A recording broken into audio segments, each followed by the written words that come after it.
بسم اللہ الرحمن الرحیم۔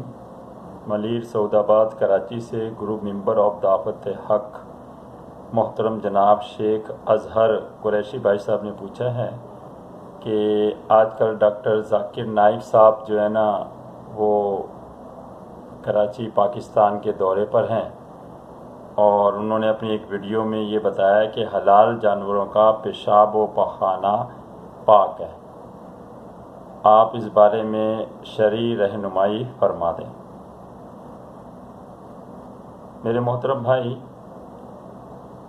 حلال آسمان پر اڑنے والے پرندوں کی تو پوٹی و پیشاب فقہ حنفی کے مطابق پاک ہے، مگر زمینی جانوروں میں کسی بھی مذہب کے نزدیک میری معلومات کے تحت سوائے ہندو مذہب کے کہ وہ گائے کے پیشاب و پاخانے کو پاک قرار دیتے ہیں، پاک نہیں ہے۔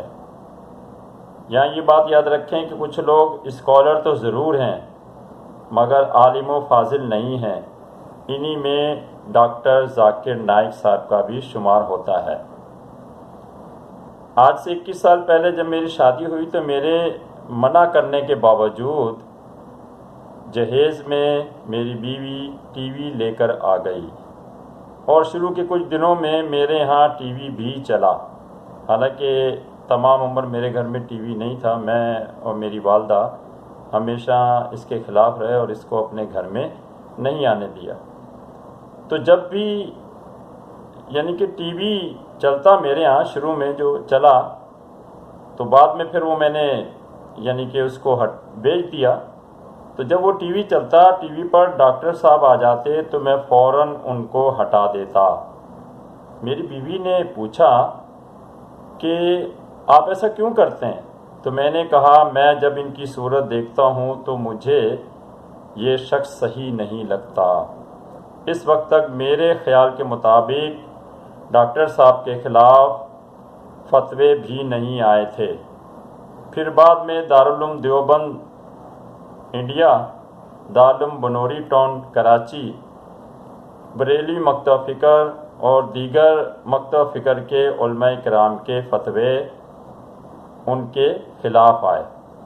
تو یہ مجھ گناہ گار کی 21 سال پہلے کی اللہ کے فضل و کرم اور رسول اللہ صلی اللہ تعالی وسلم کی نظر عنایت کے طفیل بصیرت تھی۔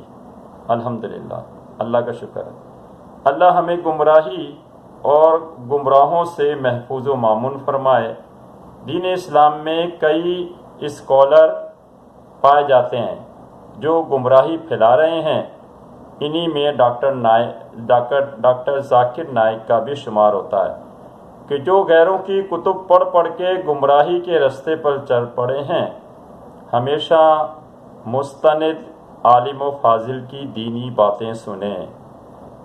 اسکالر اور غیر مستند مولوی حضرات دین کی تبلیغ کے بجائے گمراہی پھیلا رہے ہیں۔ اللہ محفوظ و مامون فرمائے۔ یہ تمام باتیں میں نے اپنے ناقص علم کے مطابق بتا دی ہیں، باقی ان سب کی حقیقت کیا ہے وہ میرا اللہ جانتا ہے۔ باقی واللہ اعلم۔ والسلام علیکم ورحمۃ اللہ وبرکاتہ۔